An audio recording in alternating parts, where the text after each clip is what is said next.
For this application, we're going to look at how to link public data with census geography. We're going to look at one of the best websites for looking at census geography and linking that to census data, which is Census Reporter.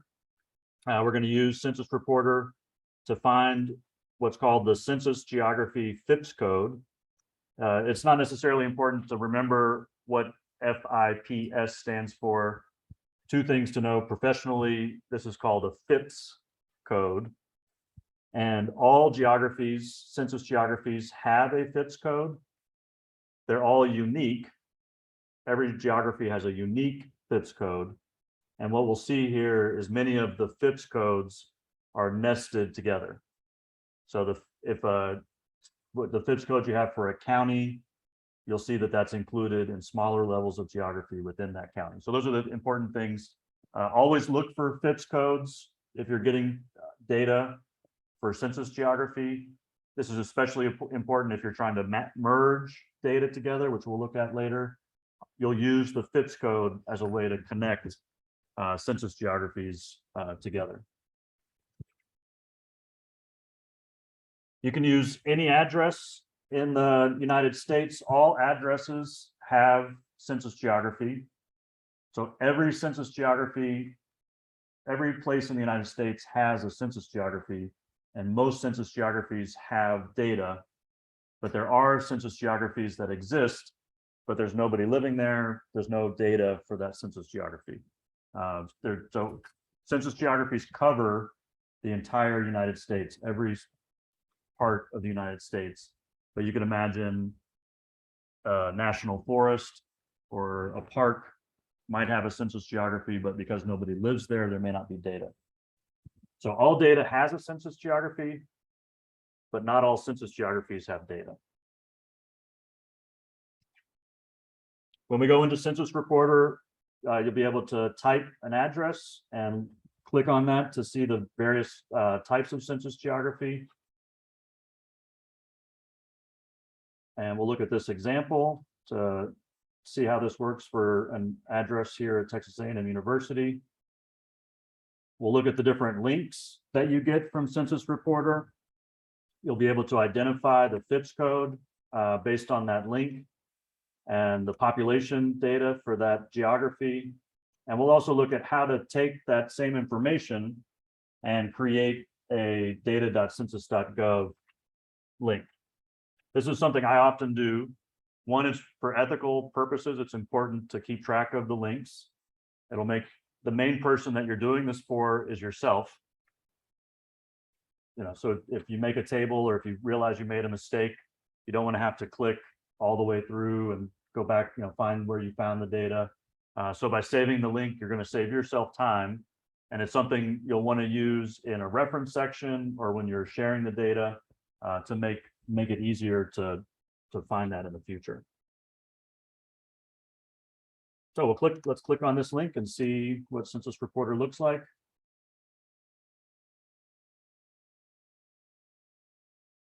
So I had this address already loaded, and what we're looking at are all the different census geographies.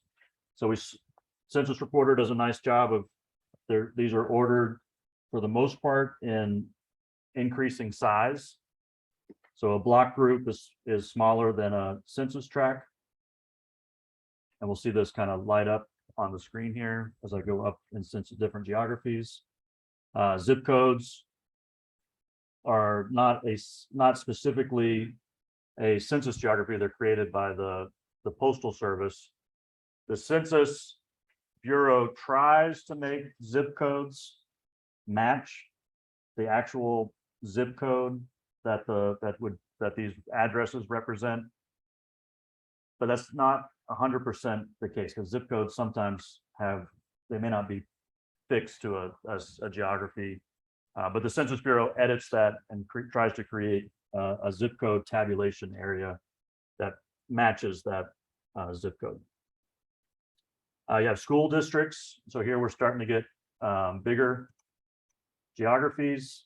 So we've got the school district, and this is for College Station. You get the Brazos County. And this is what's called a public use micro area. That's a geography that if you're doing more detailed research, you can actually get what's called micro data, so individual responses to the survey with that are de-identified, but you don't know where the response is, and they only do a subsample of the responses, but they're within this geography. So that's what the PUMA, and in this case, the PUMA is similar to the county. You go to a place.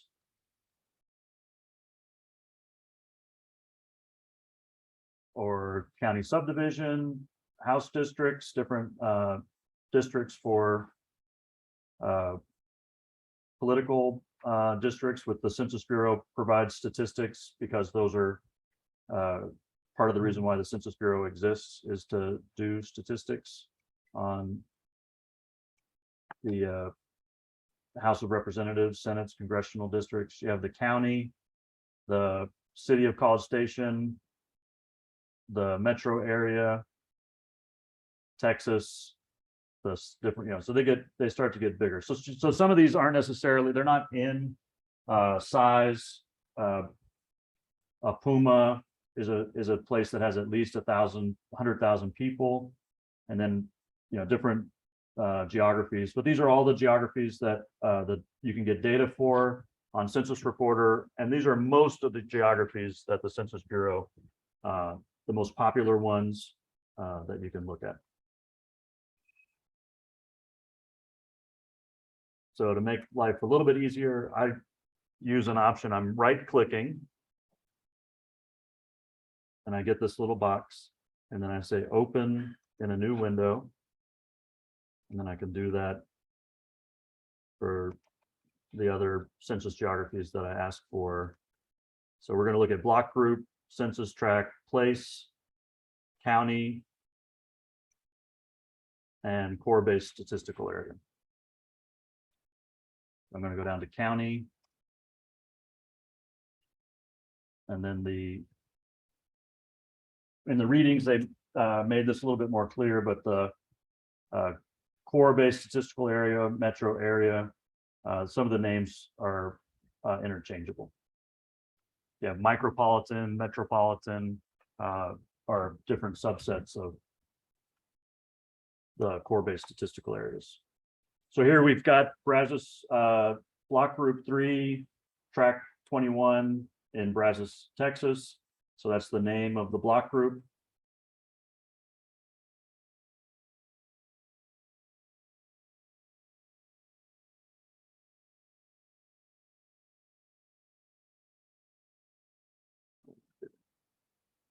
Switch the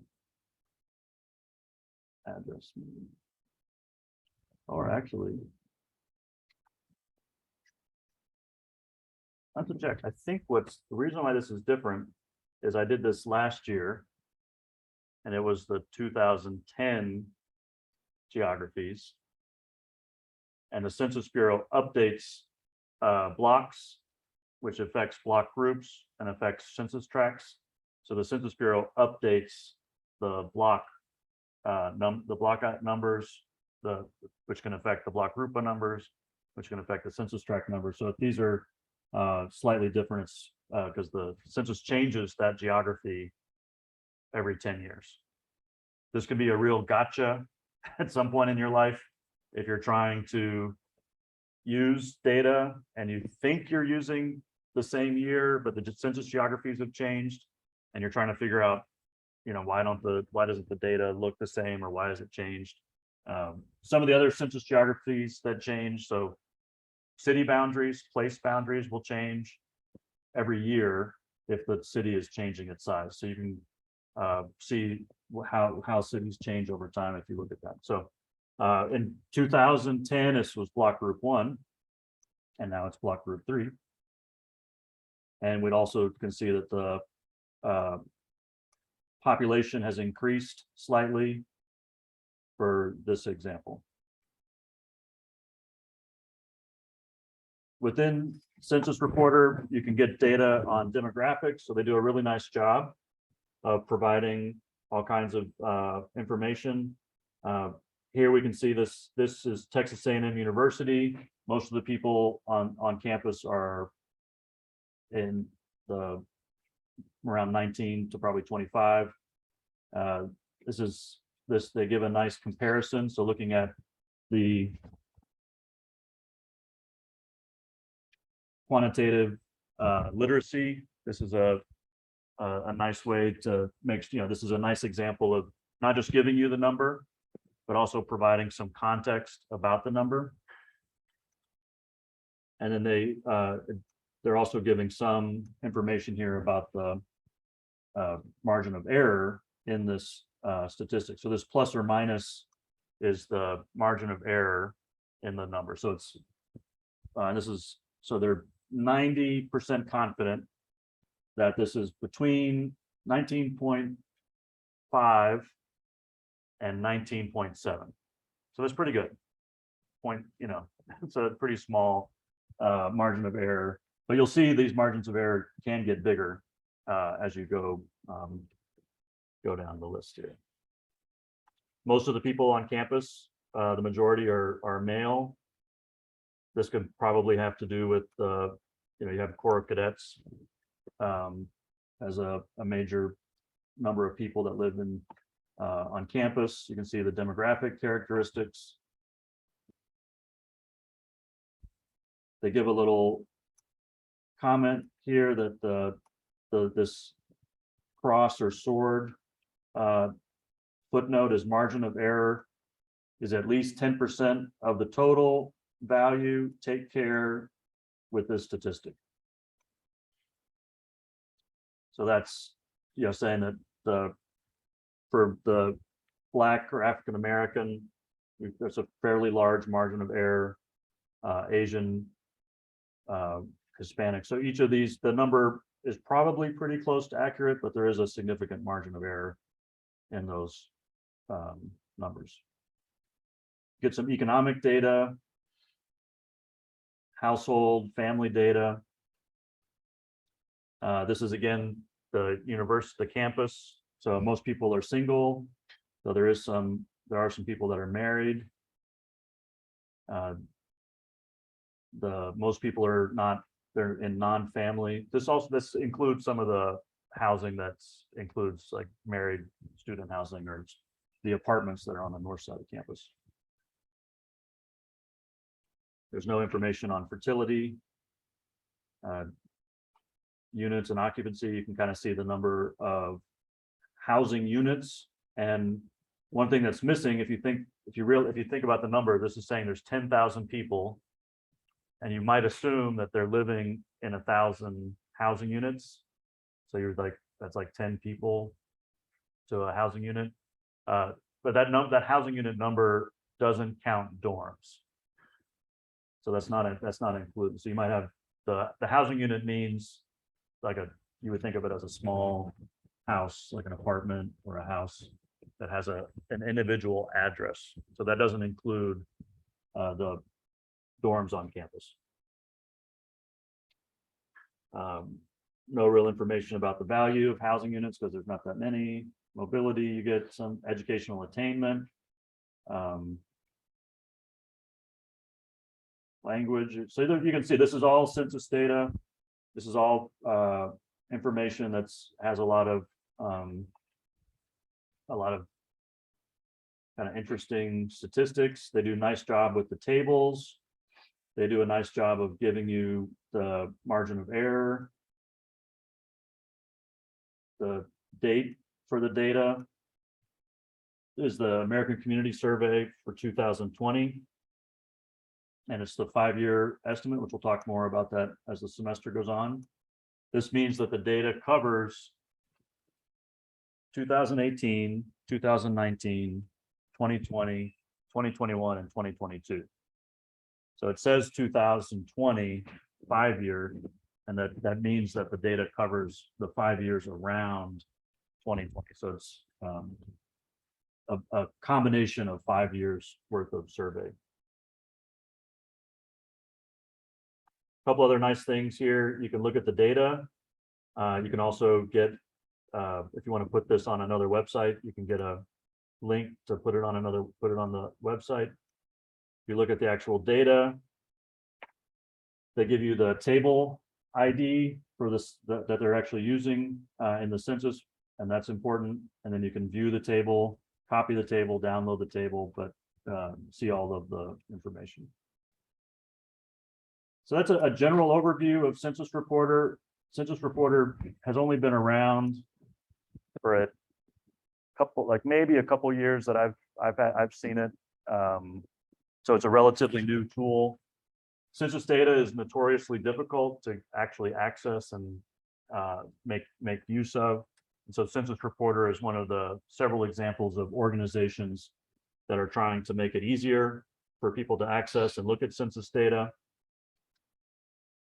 And provide also these nice maps that you can look at. So these are all the block groups. You can kind of see what the sizes of the block groups. They do get larger as the population density gets smaller. So you have some really big block groups. A census tract can have one block group, but usually there's several block groups that make up one census tract. So as you get into more rural areas, the census tracts will get fairly large. And sometimes they'll be the same, you might have one county with one census tract and one block group.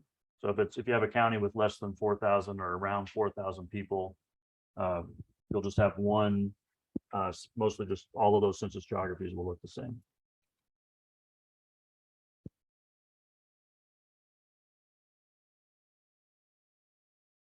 So in the case of this particular block group, you have 10,000 people, and then when you move up, you have 11,000 people in the census tract.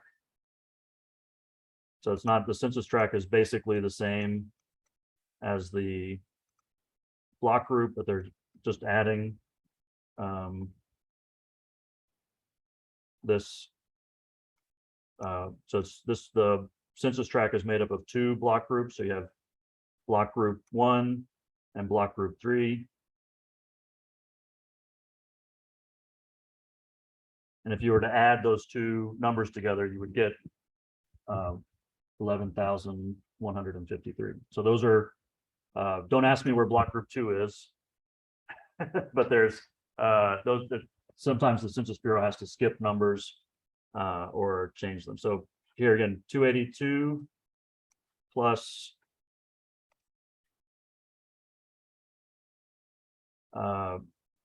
10,016.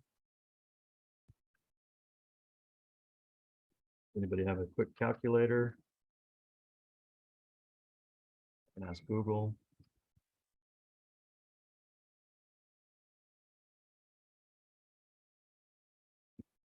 Is 1298. Let's just see if I did that. I would have expected those two numbers to add up, but okay, good question. I'll have to figure out why that's the case. You would have normally what I was trying to show is as you move up in census geography, the numbers as you group them together, they should add up. Did I miss?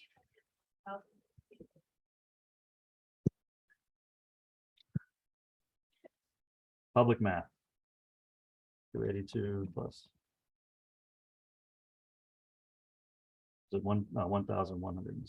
10,000. Get this right.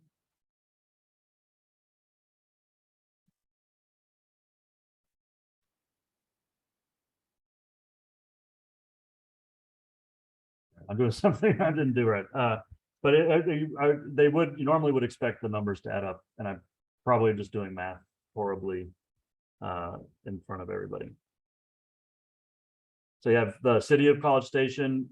One thing about places is you don't necessarily have places that cover, you have unincorporated parts of the county, and the places are the incorporated parts of the county. So you can see different geographies for places and urban areas and see what other cities are around. in this region. Counties do cover the entire United States, so every place has a county.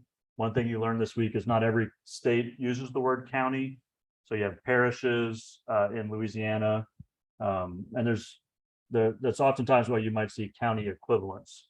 So depending on the state, there might be some differences in how they define a county.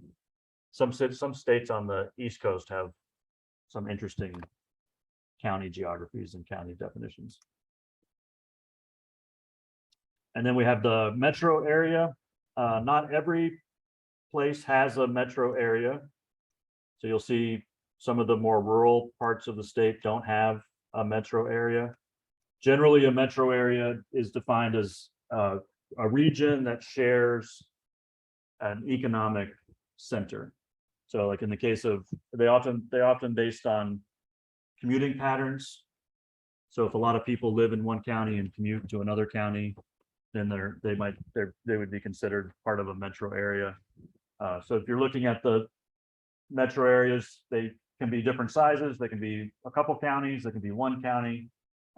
In the case of Houston, many counties, but what you can see from these examples kind of where the dividing line is. You might expect more people on the one side, say with Beaumont and Houston. You would expect more people on this side to be going to Beaumont, Port Arthur for work. And on this side, you would expect more people to be going to Houston or parts of Houston to do their economic activity.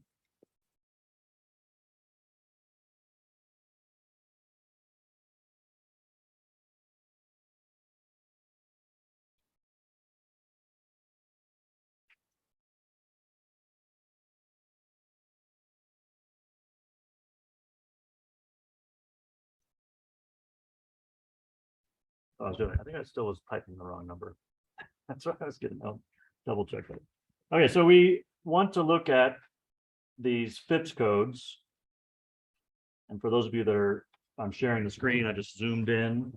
For those who've been in the class, it's a little bit harder to read. But the code that we're looking at is the FIPS code. And that's in this link that you can get from Census Reporter. So that was what I was looking for. So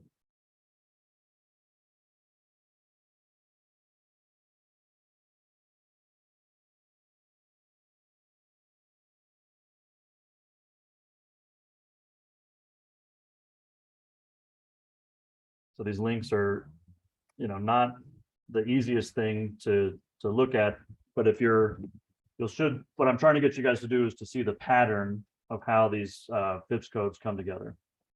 So the first part, and we'll be looking at this throughout the semester, but the first part is a geography code. So you'll see these numbers change with Census Geography. There's some zeros, there's the US, and then there's the FIPS code. So the actual FIPS code in this case is 4804100202151. So that whole thing is the FIPS code. And I believe there's all, in the case of counties, there's always, or in the case of block groups, there's always the same number. So 1, 2, 3, 4, 5, 6, 7, 8, 9, 10, 11, 12. So the code for block groups always has 12 digits. When we go to census tracts, you'll see that it has one less with 11 digits. And then when we look at counties, the county is just the first 5 digits. So as the geography gets bigger, this code gets smaller, but it has the same numbers if it's nested. So that's the FIPS code. And in the case of this on Census Reporter, it's the numbers that are after US and then before the description of the block group number and name. So when we look at the census tract, we see that we have 11 digits and it stops at 5, whereas the block group went to had an extra digit.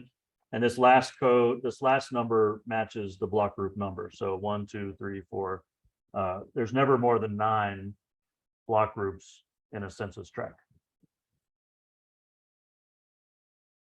Another thing to note about FIPS codes, the codes are somewhat sequential with the alphabetical order of states in the US. And the state codes start at 1 and go up into the 70s. If you happen to be getting data for Alabama, Alaska, Arkansas, California, Delaware, trying to sing the song with all the names of the states, any of the first 9, so Colorado, any of the first 9 states, there actually should be a 0 in front. So it's 0, 1, 0, 2, 0, 3, 0, 4, up to 9, and then it goes 10, 11. Sometimes this is an issue because when you download data, they open in Excel will drop the 0, and then you try to merge it with some other data, and you're like, you lose the 0, and this can come some problems. But the FIPS codes always have the same number of digits, and if it looks like there's 1 fewer, and the first number is 1 through 9, it usually means that you need to add a 0 at the beginning. When we look at the place code changes, and it's not nested. So this is a good example that block group and census tract boundaries are nested together, but a census tract can be bigger than a place. So if you have a small city, the whole city might fit inside one census tract. Similarly, the census tracts part of it might be in a city, part of it might not be in the city. So the census tract boundaries don't match to the place. But the number that starts off is 48. So this place is in Texas. The FIPS code for Texas is 48. This is the county code. So we're getting smaller with 5 digits. And then the core-based statistical areas are unique, but they can be in multiple states. So you might, especially if you're in Texas, if you're from Texas, you might think that there are no other states in the US and everything happens in Texas. But if you're on the East Coast, states are very small. And so a core-based statistical area could have lots of states in it. So that's why the number is different in the sense that doesn't start with 48 and is a unique number. So once you know the FIPS code, this is where you can start to use the FIPS code to make your the link to data.census.gov. The data.census.gov will have the same FIPS code in it, and a lot of the other values are the same. So the first couple numbers are the same.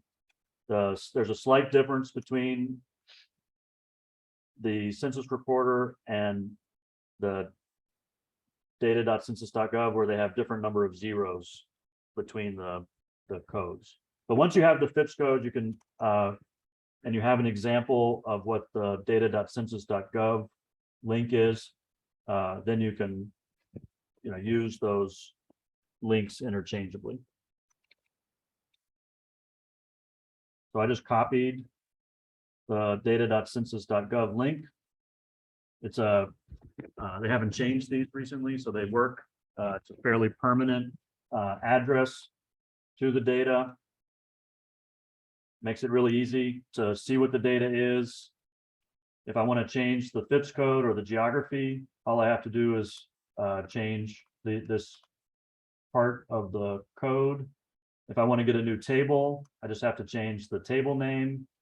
And that's one of the nice things about Census Reporter is you can get the table ID. If I want to get 5-year data instead of 1-year data, all I have to do is change the number. There was a number 1 there. I changed that to 5. If I wanted to get 2020 data instead of 2019 data, I just changed the 2019 to 2020. If I wanted to get 2015 data, all I do is change the number. So I'm trying to show you, this is a super good trick. On most of the assignments that we'll have later in the semester, you'll actually see the links, and you're going to do it for a different city or different year. So when you know the FIPS code, you can just change the link. If you're in your life, you want to keep these links in your reports at the end of your professional reports and documents you share with communities. Most of the time when you're sharing the data with a community, they may not really want to see the entire link. So you might hide it, in the as a not as have a little button that you could click on to go to the data. But in however you put a report together, but you show to the city or show to the community, you might try to hide the link, but then you also always want to have a reference section at the end where you're keeping track of all of those links. So those are something we'll talk about throughout the semester.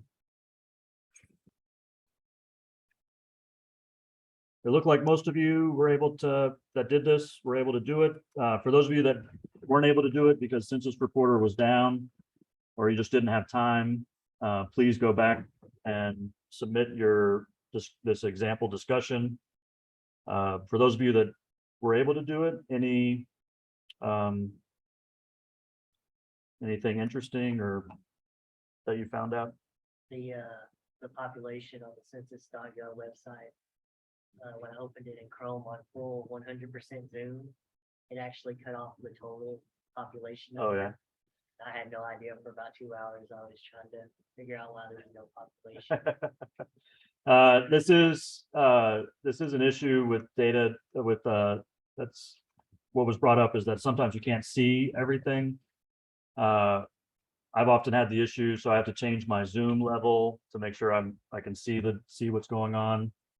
Sometimes you have to close the little side tabs to get the number to pop up. But yeah, if you're using a small screen, or if you don't have the resolution set, sometimes you won't see everything.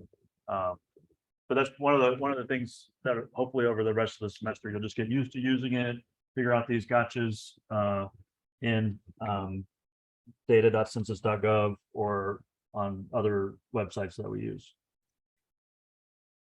Anybody else have I think some of you maybe had smaller communities, and so you didn't necessarily have all of the geographies. So if it's a rural area, you wouldn't have a metro or statistical area. Oh, I just found it interesting that like longer census tract population down. Went up. I chose my town in New York that I grew up in, and yeah, like all of them grew. So except for the first two. So so you're one of the things to look at would be the margin of error. So even though it looks like it's decreasing, there's a little bit of error in there, so they may actually statistically be the same. Something we'll look at in a few weeks. But also, it's many places the population isn't growing. So the geographies will be fairly stable and consistent. But one thing you'll see, again, statistically, census tracts are near 4,000 people, not exactly 4,000 people, but if we were to look at all the census tracts, almost every census tract is somewhere between the 1,200 and 8,000 number. You do have some outliers, but the main numbers are all around 4,000. Ben, did you have I know how to do it now. all right, good. All right, so that's this was an application of how to link how these census geography is important, how census geography links to public data. In this case, we're looking at census data. Other sources of public data tend to also use census tract geographies. That's not 100%, but census tract geographies, especially counties or places, are very common to geographies that you'll see. Census Reporter, again, is a really great website, and we'll use that in the semester. You'll probably use that a lot going forward. And so using Census Reporter is a fast way to find the FIPS code. And then once you have the FIPS code, then it's a lot easier to go to data.census.gov and find the information. You can go to data.census.gov first, and get the table or search for the table, figure out which table you want. One thing I've had a hard time with data.census.gov trying to find, the right, area. So I tend to use the link and change the FIPS code to get this place I want to look at. Very good. Hope if anybody has questions, feel free to stick around and ask or send me an email.